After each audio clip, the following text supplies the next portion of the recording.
Para quem não me conhece, meu nome é Fernanda, eu sou professora de português. E desde semana passada, nós iniciamos essa turma de concurso público, tá? E focada na DEPEN, e nós estamos seguindo o conteúdo programático que o concurso pede, ou seja, que ele exige dentro da prova, tá? Todo aquele conteúdo que vai permear a prova na parte de português.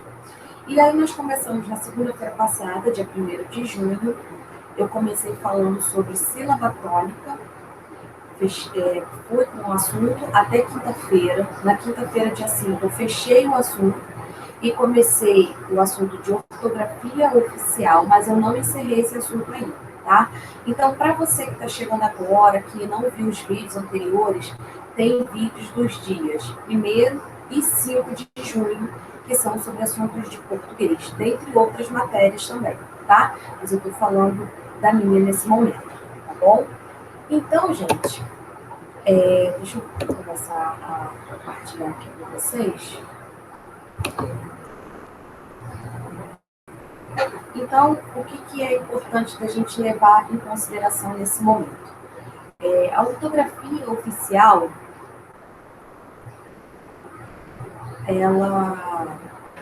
ela fala sobre a questão da escrita. Eu reforcei bastante aqui esse assunto com vocês sobre ortografia oficial. Porque a ortografia é você ter aquela noção sobre a escrita correta das palavras, tá? Se elas estão corretamente escritas, se os verbos estão corretamente flexionados dentro do seu modo, do seu tempo verbal, tudo isso é extremamente importante. Aí eu falei sobre 2 aspectos que são importantíssimos dentro de ortografia oficial. Quais são esses aspectos? O primeiro, leitura. Você ter bastante conhecimento de leitura, ler bastante, não importa o que você leia, desde que seja de uma fonte confiável, o importante é você ler sempre, tá? O segundo ponto que eu cheguei a tocar aqui na outra aula foi sobre o novo acordo ortográfico, tá? Que é muito importante que nós tenhamos bastante conhecimento do acordo ortográfico. Ele já está vigorando no Brasil desde 2016, ou seja, já faz 4 anos que ele está vigorando. Então, é importantíssimo que a gente tenha noção das novas regras. E quando eu falo sobre acordo ortográfico, automaticamente eu me remeto a um item assim, que tem maior extensão, que é o hífen. Tá? Falei bastante também sobre o hífen, só que eu esqueci de mencionar uma coisa bem importante para vocês, que é sobre o prefixo có. O prefixo có, ele tem uma variação, ele é facultativo. Quando o próximo item começa com H. Eu falei também sobre radical, o que é o radical, o que são as palavras que vêm dele, que se decompõem depois dele, justaposição, aglutinação, formação das palavras, tá bom? Deixa eu só ver aqui a questão.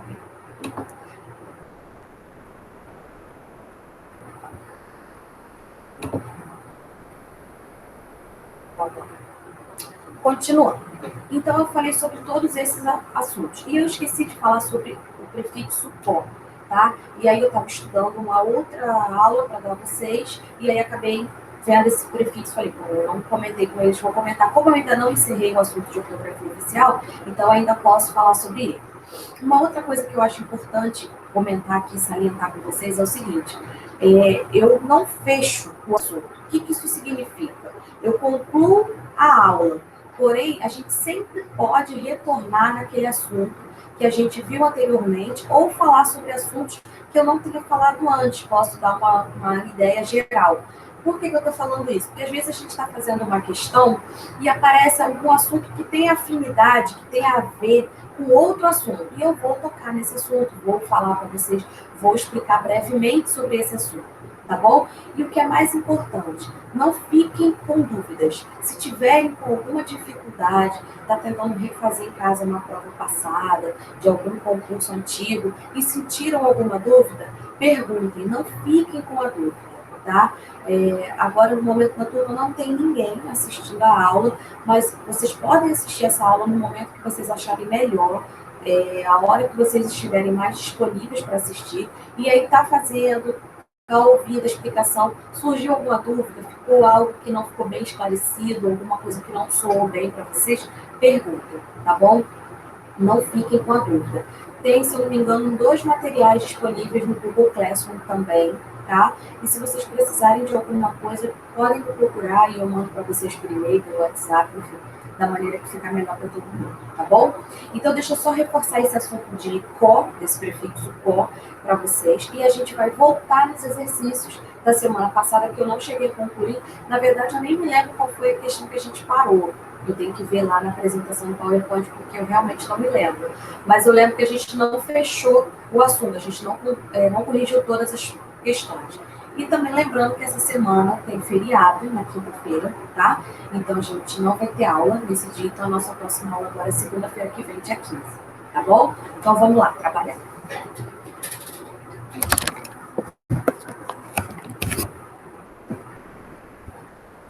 Prefixo ó.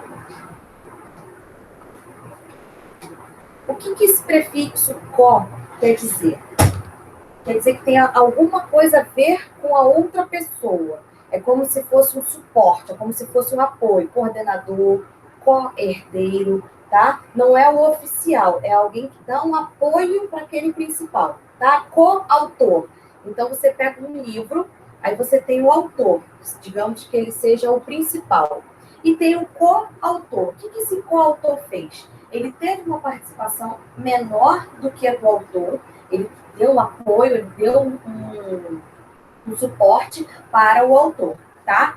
Então, quando a gente tem o prefixo co, a gente nunca usa o hífen. Só se houver o H, tá? Então, um exemplo, co-herdeiro, como eu falei para vocês. Vocês podem botar tudo junto, e aí vocês vão retirar o H, tá? Ele vai ser eliminado da palavra, então vai ficar junto. Ou vocês podem colocar assim, usando o hífen e mantendo a letra H, tá? Tranquilo, gente? Até aí? Eu acho que foi essa palavra só que eu esqueci de mencionar na aula anterior. Tá? Foi. Tem também do pré, pós, eu também não falei, e pró. Tá? E aí eu vou dar um exemplo aqui para vocês. Peraí, tá aqui. Por exemplo, quando eu quero falar de preconceito, como uma forma de discriminação, seja ela qual for, racial, pelo local onde a pessoa nasceu, sexual, não importa. Se eu estiver falando de uma forma de discriminação, eu vou sempre usar o preconceito, a palavra toda junta, tá? Porque depende da força semântica que aquela palavra tem. Nesse caso aqui, eu estou falando sobre o preconceito, o substantivo abstrato, discriminar, tá? Rechaçar alguém por alguma razão, seja ela qual for. Então, nesse caso, eu vou colocar tudo junto, uma palavra única, tá? Agora, se eu quero falar sobre preconceito, ou seja, um conceito prévio, aí eu já vou colocar separado usando o hífen. Qual é a diferença entre preconceito e preconceito? O preconceito, como eu expliquei antes, é uma forma de discriminação. O preconceito é a sua visão sobre algo antes de conhecer. Por exemplo, criança tem um preconceito sobre alimentos verdes. A criança vê aquele alimento verde no prato, já não quer. Eu não quero comer. Porque ela tem um conceito prévio, ela tem uma concepção prévia de que aquilo ali não é legal, de que aquilo ali não é bom. Então, nesse caso, é um preconceito, um pré-julgamento. Nesse caso, a gente vai usar pré, o hífen, como está aqui no quadro, tá? Um hífen e a palavra conceito, tá bom? Então, nesse caso, é relativo a conceito prévio. Quando a gente fala da palavra preconceito, que é uma discriminação, a gente escreve tudo junto, tá? Continuando. Aí tem a palavra pré-datado. Hoje em dia, não é muito comum a gente usar cheque pré-datado, mas a palavra a gente ainda utiliza. Então, se eu quero falar que eu vou passar um cheque pré-datado, eu vou usar com hífen, tá? Eu vou usar com hífen, separando as duas palavras, os dois radicais, radical 1, radical 2, tá bom? Separados pelo hífen, ok? Agora, se eu quero falar sobre preposto, o que é um preposto? Um preposto é um representante, tá? Por exemplo, vai ter uma audiência trabalhista e a empresa não pode mandar o seu advogado. Então, ele constitui uma outra pessoa que vai no lugar desse advogado. Então, se chama preposto, tá? É um representante de alguém, de uma empresa, enfim, é um representante, tá? Então, nesse caso, a gente vai escrever junto, pela força semântica que essa palavra tem, tá? Porque como se fosse uma palavra única, um sentido único. No pré-datado, a gente vê dois sentidos, pré e datado. O pré quer dizer que é prévio e o datado tem a ver com o tempo, tem a ver com a data em que aquilo ali vai acontecer, tá?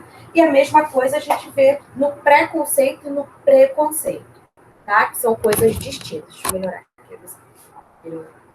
Tá bom? Então, gente, foram esses dois assuntos, esses dois tópicos que eu esqueci de mencionar na aula anterior. O prefixo có, que a gente nunca vai usar o hífen, só se houver o H. Aí a gente tem ele é facultativo. A gente pode escrever junto, eliminando a letra H, ou a gente pode escrever separado, mantendo o H e adicionando o hífen, tá bom? E aí é isso. Eu acho que era isso que... Tem outros também, uma regrinha que eu vou colocar aqui para vocês. Deixa eu apagar aqui. Ah, não, cabe aqui embaixo. Vou botar aqui. Olha só. Vice, soto, grão, grã, sem, além, recém e bem sempre terão hífen, tá? Então, vamos lá. Esses radicais todos aqui, vice, soto, grão, grã, sem, além, recém e bem, sempre terão hífen, tá bom? Sempre. Sempre terão hífen. Tá bom, gente? Então, bem-vindo. Tem o hífen. Aquele docinho que é dado depois do casamento. Bem casado. Tem hífen. Recém-casado. Tem hífen. Além-mar. Tem hífen. Grã-mestre. Vai ter sempre o hífen. Tá bom? Então, não se esqueçam disso. Vou ver aqui para vocês poderem ver e anotarem. Anotem. Por que eu falo que é importante anotar? Porque quando a gente anota, quando a gente escreve, a gente assimila melhor os conteúdos, os conceitos, né? A gente vai entender, interiorizando melhor os conceitos, tá bom? Aí hoje eu vou concluir o assunto de ortografia oficial e vou passar para um assunto que ele é bem complexo, é um assunto bem volumoso, tá? Então, eu vou fazer o possível para ser bem breve com esse assunto, para eu não me prolongar durante muito tempo, mas é um assunto bem interessante. Eu estou com conteúdo programático aqui da prova do DEPEN, tá? Esse é o primeiro aspecto que eles cobram na prova. Não que eles vão cobrar exatamente nessa ordem, mas é um dos aspectos que eles podem ou não cobrar da prova. É o compreensão e interpretação de textos de gêneros variados. O que é isso? Aí a gente vai ver bem detalhadamente o que é. Montei um exercíciozinho para vocês, montei uma explicação também para vocês, tá?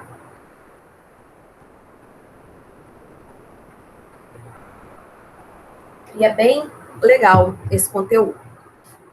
Gente, vamos lá continuar para a gente poder corrigir o exercício de ortografia oficial, fechar o assunto, e aí a gente vai passar para interpretação e compreensão de textos de gêneros variados, tá? Aí eu vou falar bem aos pouquinhos, bem devagarzinho, passo a passo, para a gente poder assimilar bem o conteúdo, tá bom? Então vamos lá.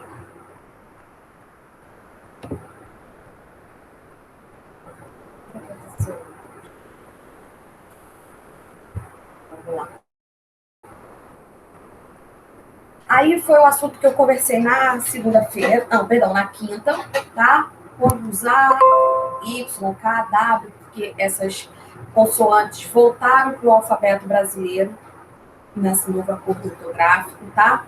Mas a gente não vai substituir as palavras brasileiras, as palavras portuguesas, por Y, K e W, a não ser que sejam nomes próprios, que aí tem essa premissa, você pode usar, e também se for na transcrição, nas abreviaturas de símbolos de uso internacional, tá bom? Falei sobre acentuação também, falei um pouco sobre acentuação, os ditongos abertos que perderam o seu acento tônico na penúltima sílaba. Falei sobre isso também semana passada. Quem perdeu pode pegar. Tá bem explicadinho. Tá bem legal mesmo. Deixa eu ver aqui até onde nós fomos com o conteúdo.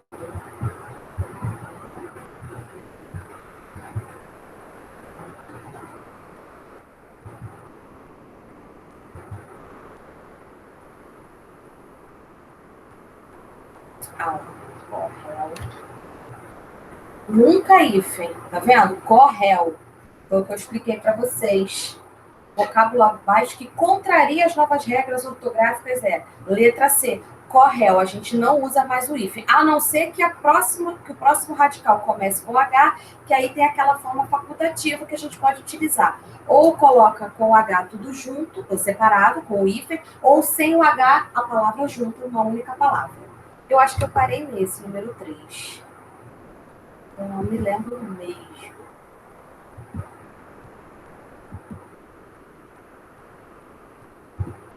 Eu acho que foi nessa 6 aqui.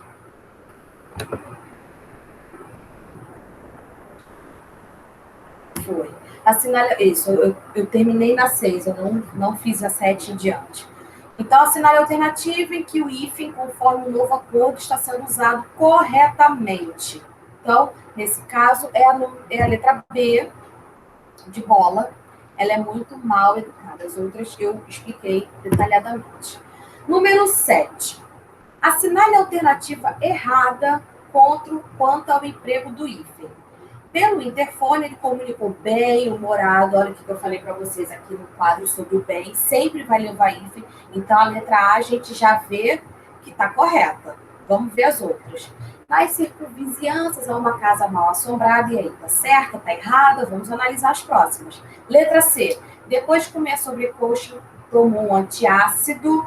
E aí, qual é a regra do anti?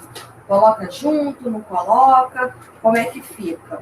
Eu acho que eu não falei sobre isso. Estou dando uma olhada aqui no meu caderninho, que é onde eu anoto que eu já falei com vocês. Eu acho que eu não cheguei a falar sobre o anti, mas o anti agora é tudo junto, tá? Anti-amor, anti-ácido, tudo junto. Nossos antepassados realizaram vários anteprojetos. O anti não está aqui, não. Mas também agora é tudo junto.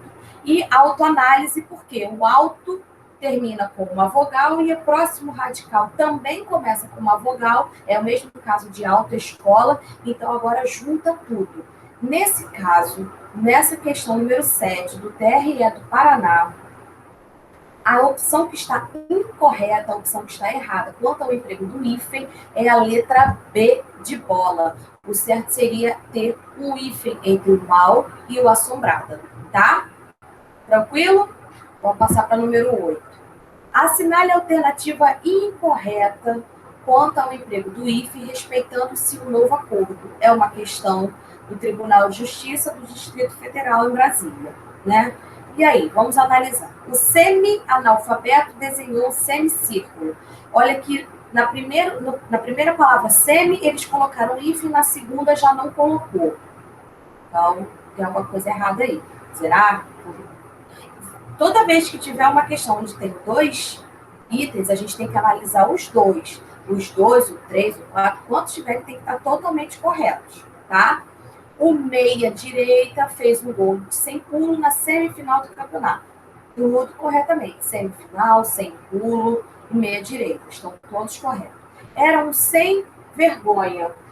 Olha aqui, ó, regrinha do 100. Sempre vai ter hífen. Sem pulo, sem vergonha. Recém também está aqui na lista dos que levam hífen. E o vice também está aqui na lista do quadro dos que levam hífen. Então, a gente fica na dúvida da letra A. Semi-analfabeto, semicírculo, como é que fica? Então, a número 8, a resposta que está errada é a letra A, tá? Tranquilo até aí? Continuando. Número 9, questão da ITA. O ITA é o Instituto. Vamos ver. Segundo o novo acordo, entre as palavras pão duro, que significa avarento, mão de faca, copo de leite, que é uma planta, e pé de moleque, que é o doce, o hífen é obrigatório em qual dessas palavras? Em nenhuma delas? Na segunda palavra, copo de leite? Na terceira palavra, pé de moleque? Em todas elas? Ou só na primeira e só na segunda? E aí? Bom, de acordo com o novo acordo ortográfico, o hífen ele tem que entrar somente nas palavras pão duro e copo de leite. Pé de moleque não entra mais. Tinha, tá? Tinha o hífen, porém não tem mais. Então a resposta correta é a letra E de escola, tá? Continuando, número 10, TRE de Pernambuco. Essa daí sobre humano eu falei com vocês na aula anterior. Vamos ver se vocês se lembram. Eu falei sobre subhumano. Vamos ver. Fez um esforço sobre-humano para vencer o campeonato interregional. Qual a alternativa completa corretamente? Já vou dar uma dica aqui para vocês com relação a essa questão. Tá? A gente vai separar. Porque lembra que eu falei para vocês? Quando tem duas vogais, quando tem duas letras iguais, a gente separa. É igual o caso de micro-ondas. Cuidado para vocês não confundirem com o caso de mini saia. Por que a gente pode confundir? Porque mini saia, o primeiro radical que é mini, termina com vogal, mas o próximo começa com consoante. Então, nesse caso, a gente junta tudo, tá? Junta as duas palavras e duplica o S, tá? Mas aí, olha como é que é a situação dessa palavra aí. Essa é bem capciosa. A palavra inter, o radical inter, termina em R, e o segundo radical, que é regional, ele começa com R. Então, quando a gente tem duas palavras, duas letras iguais, a gente afasta elas. Então, a gente já pode eliminar a letra a letra B e a letra E. Então, a gente fica com B e C. E aí, a gente saber se é sobre-humano junto ou sobre-humano com hífen.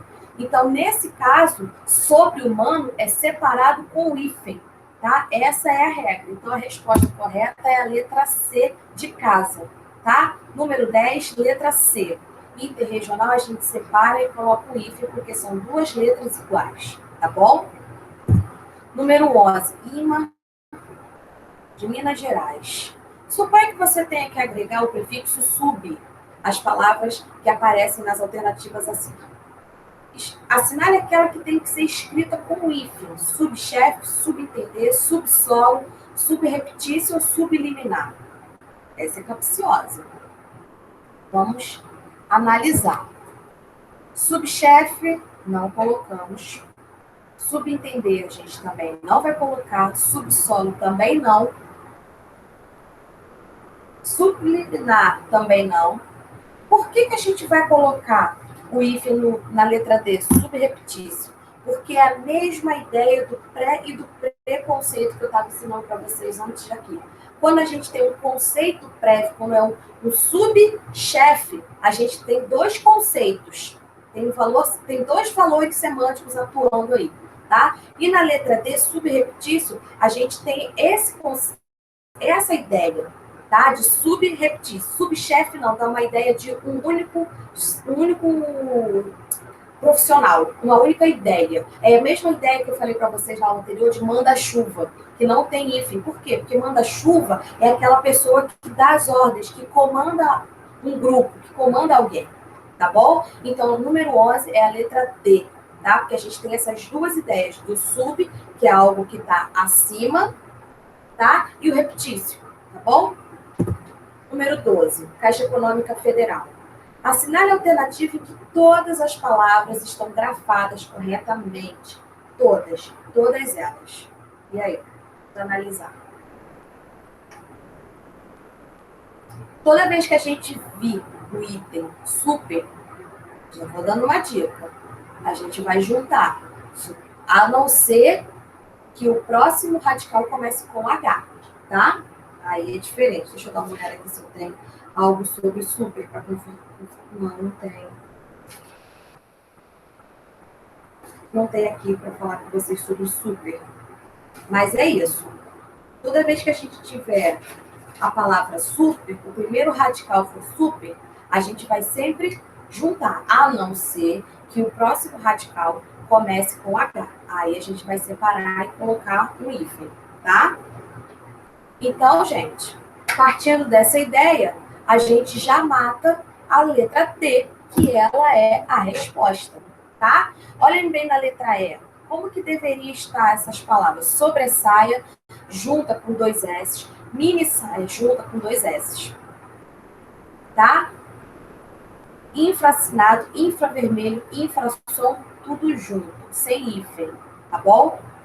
Então, todas as palavras estão grafadas corretamente em super vida, super elegante, super móvel, tá? Vamos lá. Número 13, questão da ESA. Assinale o item que o uso do hífen está incorreto, está errado. Qual é a alternativa? Está incorreto, não deveria estar ali. Infraestrutura, tá certo. Super-homem, olha o que eu falei para vocês na questão anterior. Se tiver o homem, se começar com a consoante H no próximo radical, coloca o hífen. Então, tá certinho. Autoeducação, mesma ideia da autoescola, tudo certo. Bem-vindo, tá correto. Antessala, tá correto? Não sei, tá correto. Contra-regra, tinha que estar tudo junto com dois R's, com R dobrado, tá? Então, a alternativa que está incorreta é a letra B, de bola. Todas as outras estão corretas. Podem olhar, tá tudo certinho, tá? Número 14, questão da AMAN, questão importante. Vamos ver. Uma das alternativas abaixo apresenta incorreção contra o emprego do hífen. O pseudo, extraoficial, estudou línguas neolatinas nas colônias ultramarinas. O antissemita tomou um antibiótico e vacina antirrábica. Caramba, quantas questões, né? Para a gente analisar. Então, gente, a número 14, olhem bem a letra A, tá tudo correto. Infra, tá tudo correto. Extraoficial também tá certo. Extraterreno tá correto.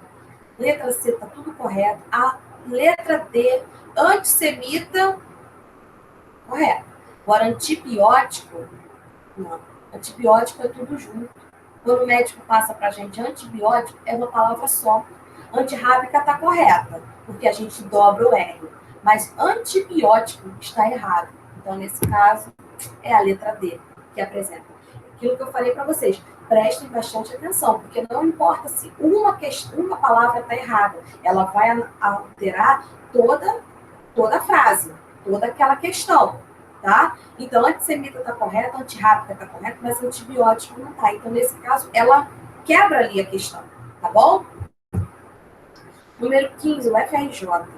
Assinale a alternativa em que ocorre erro quanto ao emprego do hífen. E aí? Qual é a alternativa que tem? Campanha pró-leite. Olha aqui que a gente falou, tá aqui o pró. Deixa eu ver. Pré e pós. Olha aqui.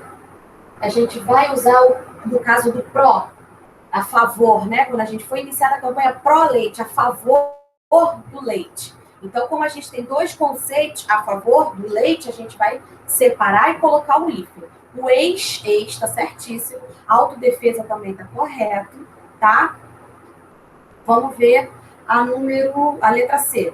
Contra a regra está correto. Contra filé está certo? Não está certo. Ele teria que estar simplesmente separado, mas sem o hífen, tá? Sua vida é um verdadeiro contrassenso, olha aí, vocês podem reparar que dobrou o S, tá? Meia direita está correta e contra-ataque também está correto, porque o contra termina com a vogal A e ataque também começa com a vogal A. Lembra que quando a gente tem duas letras iguais, a gente separa e coloca o hífen, mesmo caso de micro-ondas, não se esqueça. Então, nesse caso, a alternativa que apresenta o erro é a letra C por causa do contrafilé, tá bom?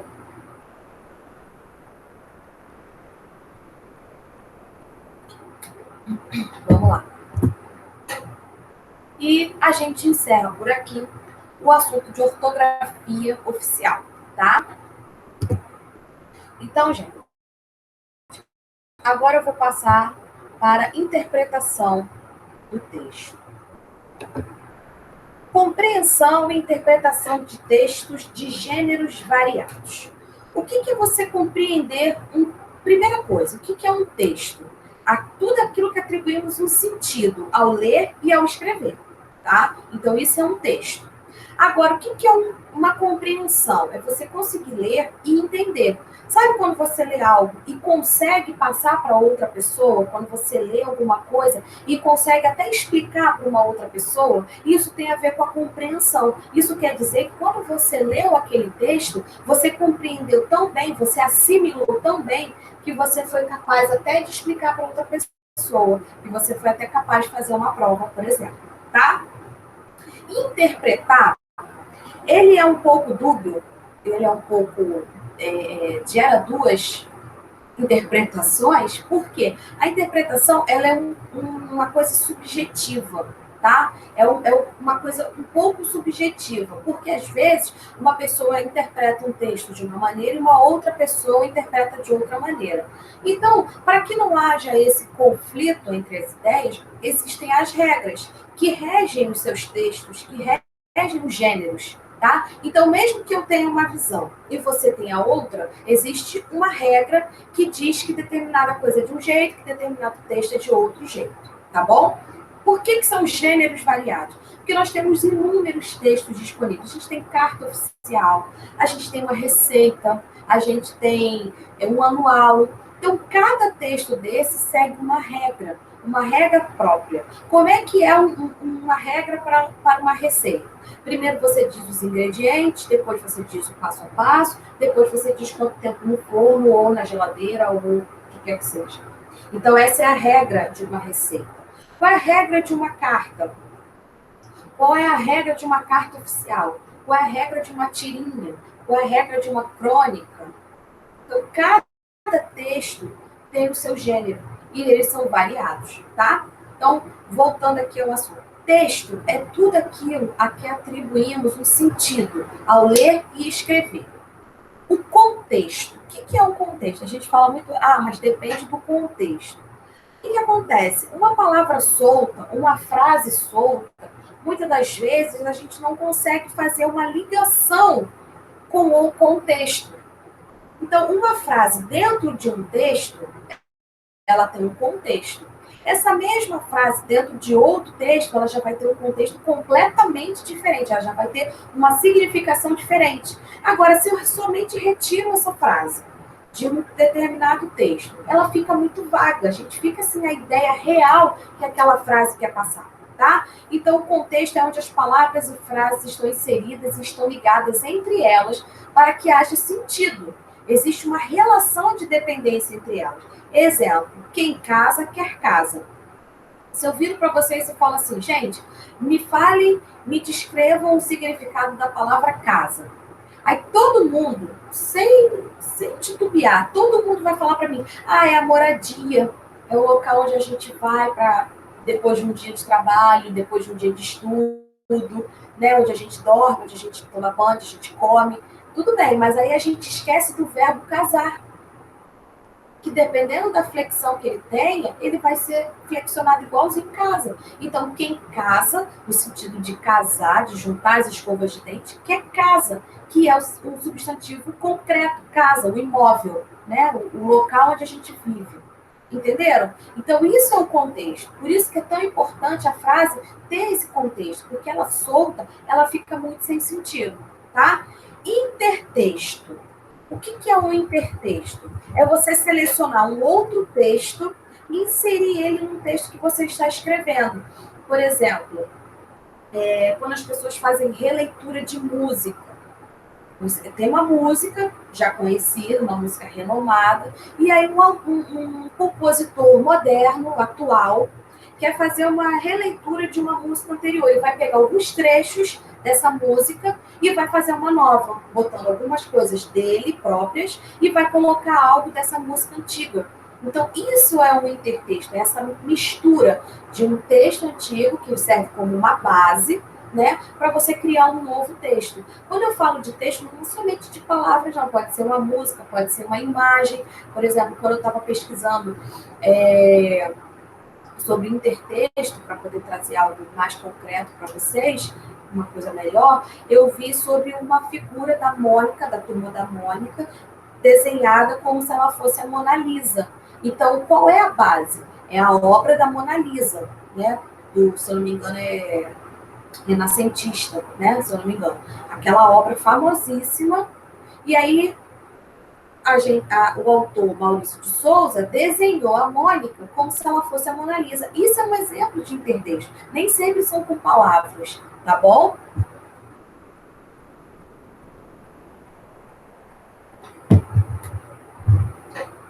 Aí agora a gente vai para interpretação de texto. O que é a interpretar um texto? O primeiro passo é identificar a ideia central do texto. Esse é o grande objetivo. Esse é o ponto X da questão. Tá? Você vai primeiro identificar qual é a ideia central daquele texto. O texto ele pode falar sobre vários aspectos, mas ele tem uma base. Qual é a ideia central? Ele está falando sobre uma formatura. O que acontece numa formatura de um aluno? Como é que acontece? Claro que o texto ele vai se ligar a outros assuntos, mas assuntos relacionados, assuntos afins, tá? Que tenham relação. Isso é interpretação de texto. Isso é você identificar. Você lê um texto, alguém chega para você e fala assim: o que você entendeu desse texto? Ele fala sobre formatura. Legal. Então você entendeu o quê? A ideia central do texto. Entendeu? Depois que a gente identifica qual é a ideia central daquele texto, a gente vai identificando os outros elementos que o texto nos oferece. Porque o texto sempre oferece outros elementos, tá? Aí a gente parte para os elementos fundamentais. A gente vai identificar. Quando eu falo de identificar, vocês podem, inclusive, ir sublinhando e fazendo uma marcação do modo que vocês acharem melhor, riscar, circular, envolver, o que vocês acharem melhor. Tá fazendo a prova. Aí vem um texto. Vocês precisam ler para responder várias questões. Na nossa primeira aula aqui, não, primeira aula não, uma aula de substituição que eu fiz aqui, eu dei um texto e a partir desse texto, que não era um texto assim muito longo, nós tivemos 20 questões sobre esse texto. Olha como o texto é rico. Ele deu margem para nós realizarmos 20 questões sobre ele. Então é um texto muito rico, um texto bem elaborado, um texto com bastante conteúdo que a gente conseguiu fazer 20 questões sobre ele, tá? Então, voltando aqui para os elementos fundamentais. Identificar os argumentos. Então, você já identificou qual foi a ideia central do texto. Vamos continuar com a ideia central de formatura.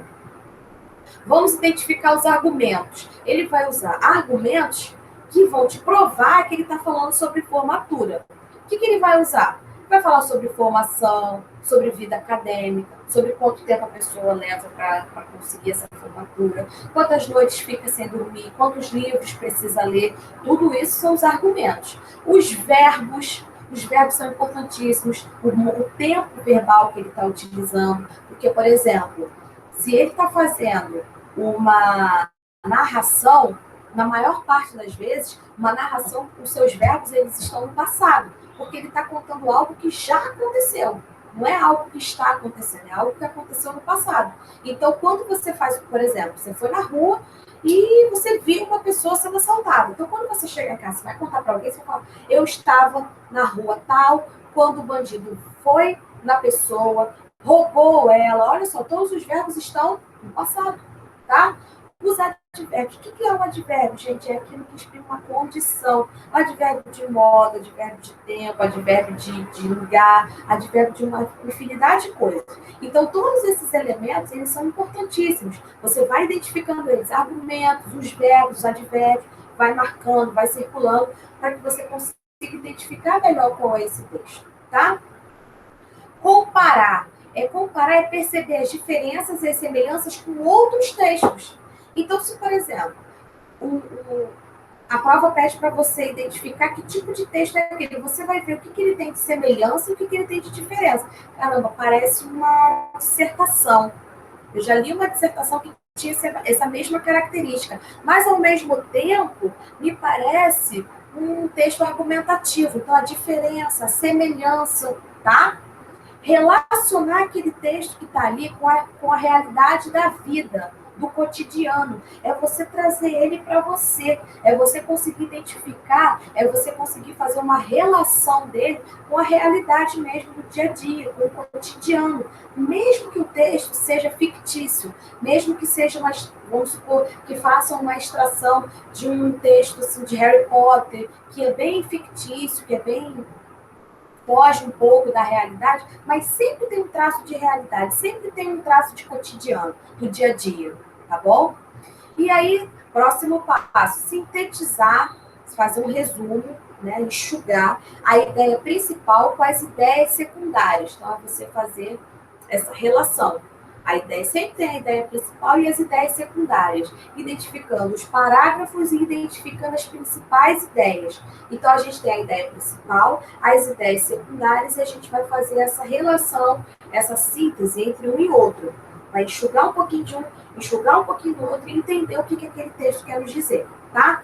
Parafrasear. O que é parafrasear? É colocar nas suas palavras o texto. É a mesma coisa, você lê o texto e quando você vai explicar para outra pessoa, você não usa exatamente as palavras que estão no texto. Então, o que você está fazendo? Você está parafraseando, tá? E é um ato que você vai fazendo durante a leitura, você vai fazendo anotações, você vai fazendo inferência. O que é inferir no texto? É quando você dá a sua opinião, você palpita sobre aquele assunto, tá? É uma espécie de um resumo, é uma reescrita daquele assunto, daquele texto, tá? E aí, para a gente conseguir fazer uma boa interpretação de um texto, a gente precisa ter um vasto conhecimento gramatical, tá? Então, a gente sabe ler bem, sabe escrever bem, a gente vai conseguir identificar qual é aquele tipo de texto, um conhecimento semântico e um conhecimento estilístico. O que seria esse conhecimento estilístico? É você saber quais são as características de cada texto. Qual é a característica estilística de uma prosa? Qual é a característica estilística de um texto argumentativo? Aí sim, a gente precisa desses conteúdos todos, desses ingredientes todos, para poder saber identificar bem o texto. Leiam sempre. Essa dica estava valendo para a ortografia oficial e está valendo para a interpretação também. Leiam, tá? Tenham vasto conhecimento histórico-literário. Por quê? Porque se você sabe o tipo de literatura que tinha na década de 40, fica muito mais fácil para você identificar aquele texto, tá? Então, qual era a escola literária que estava em vigor naquela época? 40 era modernismo, era parnasianismo, era romantismo, então fica muito mais fácil. Uma coisa que, como professora de literatura, eu falo para vocês, não é porque estava naquela escola literária que outros textos de outras escolas literárias não eram escritos, não existiam, tá? É porque aquelas obras estavam em alta, tá? Eram as obras que eram mais escritas naquela época, tinham mais autores e autoras dispostos a escrever aquele tipo de texto, tá? Então, assim, não pensem vocês que só porque estamos na época do romantismo, então nós só vamos escrever textos, obras, livros, materiais românticos. Não. Existem outros autores que vão escrever parnasianismo, tá? Que vão escrever sobre o modernismo, tá bom? Então, assim, é porque tinham mais autoras ligados ao romantismo, mas existiam, sim, outros autores escrevendo sobre outras escolas literárias, escrevendo poesias com outros formatos, tá bom? Então, prestem bastante atenção nisso, tá? Cuidado. Acabou o romantismo, então não vamos escrever mais nada sobre romantismo. Joga tudo que é de romantismo fora. Agora a gente só vai escrever sobre parnasianismo. Não, não era bem assim, tá bom? Saber as diferenças entre poesia, prosa, charge, tirinha, receita, carta, artigo de opinião, texto argumentativo e assim vai, tá? Se você sabe como é que é a estrutura de cada um desses elementos, fica muito mais fácil, tá? Fica muito mais tranquilo, ó, mamão com açúcar, para você identificar qual é o estilo daquele texto, tá? Se ele é uma crônica, se é uma tirinha, se é uma receita, tá bom? A compreensão de um texto é fazer uma análise objetiva do texto, tá vendo? Não é subjetiva, é objetiva. Por isso que eu falei para vocês, prestem bastante atenção, porque a interpretação ela é variada, ela varia de uma pessoa para outra. Mas quando a gente faz uma análise de um texto, a gente tem que ser objetivo. A gente tem que esquecer um pouco do nosso subjetivo, das nossas próprias impressões e se ater ao que o texto quer nos dizer. Isso é compreender o texto na sua íntegra, do início ao fim, tá bom? É verificar o que realmente está escrito nele, sem achar que está escrito coisa que não está escrito ali. Aí, isso é compreender o texto, tá? Isso é compreensão. Interpretação, imagino que as ideias do texto têm a ver com a realidade. Observe que são coisas distintas. Quando você compreende o texto, você compreende ele na íntegra. Tá ali, entendi. Quando você interpreta, você coloca um pouco de si. Você coloca suas impressões, você coloca aquilo que você acredita, você vai botar sua subjetividade naquele texto, tá? Você imagina o que o texto tem a ver com a realidade, tá bom? Então, gente, sendo assim, tem um texto, tá? Eu vou dar 3 minutinhos para vocês poderem ler esse texto, porque eu sei que não tem ninguém agora, nesse momento, assistindo ao vídeo. Mas esse vídeo vai ficar disponível na plataforma do curso, tá? Ele fica disponível para você assistir a hora que você quiser, o momento que você quiser. Então, é importante que vocês leiam o texto para entender. Uma outra dica que não estava ali, mas que eu vou falar para vocês é a seguinte. Quando tiver um texto dentro de uma prova, por favor, estou suplicando encarecidamente, leiam, por favor, leiam, tá? Perdão, o texto não está ali por acaso, o texto não está ali só por estar.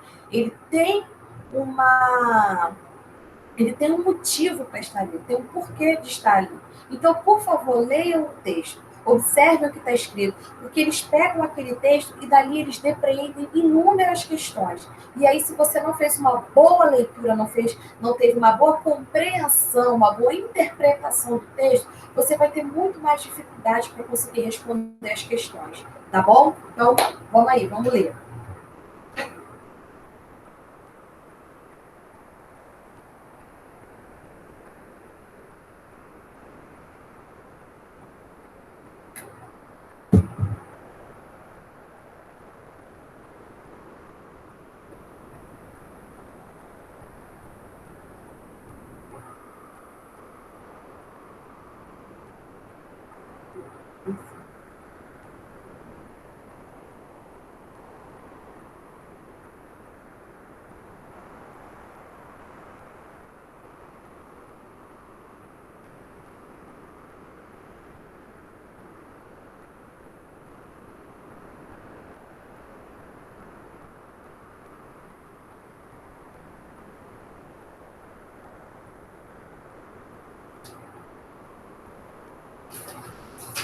Deixa eu descer aqui para a gente continuar vendo o texto. O texto é bem grande.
Vamos lá, gente, para a gente fechar, concluir essa número 1, tá?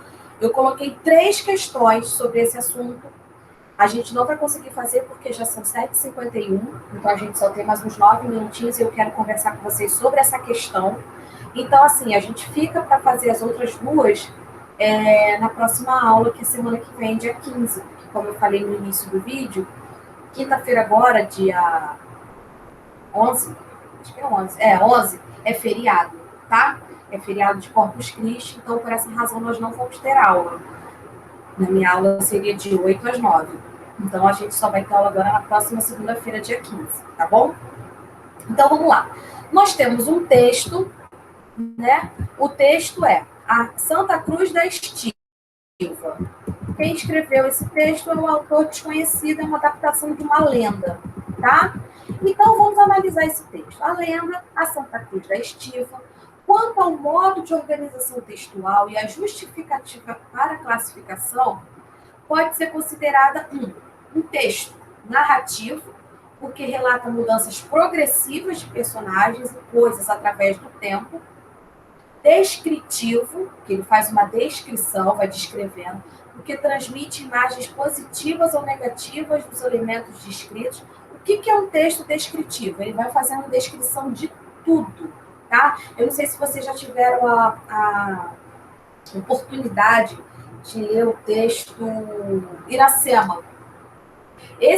A Iracema, o autor, ele vai descrevendo cada item do ambiente.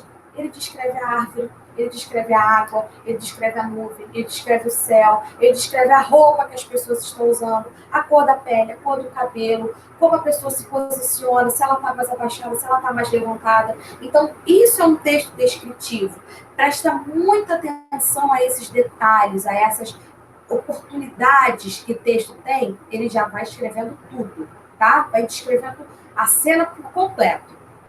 Dissertativa é dissertar, porque analisa e interpreta dados da realidade por meio de conceitos abstratos. Letra D, poético, porque utiliza jogos de figuras de modo a ocultar uma visão de mundo subjetiva. Não. A letra C também vocês já podem descartar de cara, tá? A letra B, poético, porque utiliza jogos de figuras de modo a ocultar uma visão de mundo subjetiva. Não é. Não tá ocultando a subjetividade em momento nenhum, porque mostra a dor do cara, diz que do homem, diz que ele sofre pelo falecimento dos filhos. Então, a letra D também vocês já podem descartar. E a gente vai analisar A e B. A e B, narrativo, descritivo, e aí? Então, gente, Nesse caso, nessa opção, a gente vai marcar a letra A, tá? A resposta correta é a letra A de amor, tá? É narrativo. Ele está contando a história do lavrador, que tinha 7 filhos, que eles eram um orgulho desse lavrador.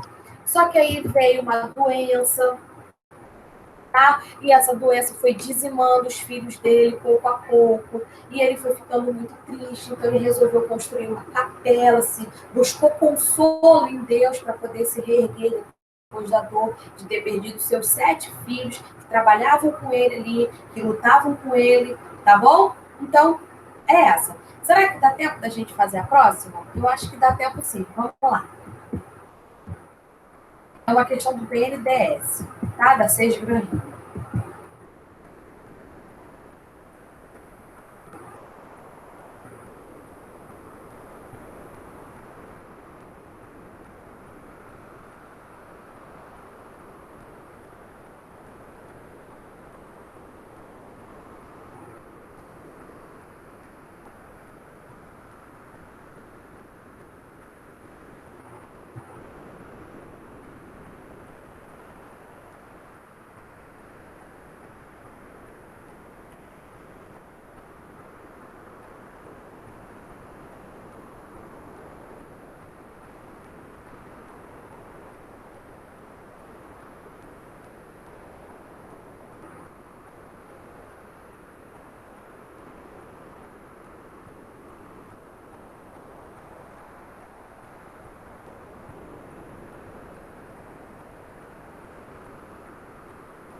Oi, Patrícia, boa noite.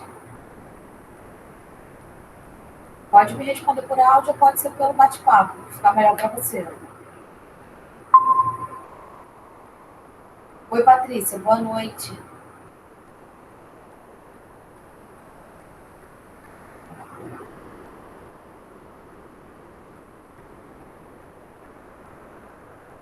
Vamos lá, gente, para a gente finalizar. É um texto que fala sobre vaidade, certo? Esse é o elemento base, a ideia central. Lembra que eu falei com vocês sobre ideia central? A ideia central desse texto é falar sobre a vaidade atual, de como nós estamos necessitados de mostrar aos 4 mundos, aos 4 ventos, quem nós somos, como somos, seja por meio pessoal, seja por meio virtual. Essa é a ideia central do texto, tá? Em consequência, dentro desse texto, é caracterizada uma descrição, ou seja, vai descrevendo. Lembra que eu falei com vocês sobre vai descrevendo cada item, cada elemento com bastante atenção? Então, letra A, letra B, letra C, D ou letra E? Gente, para finalizar a aula, a resposta correta é a letra A, tá? Eu vou colocar esse arquivo lá no Google Classroom para vocês poderem ter acesso, tá bom? Então, gente, vou finalizar a aula por aqui, tá? A gente volta à aula na próxima segunda-feira, dia 15, tá bom? Uma boa noite para vocês, fiquem com Deus e se cuidem.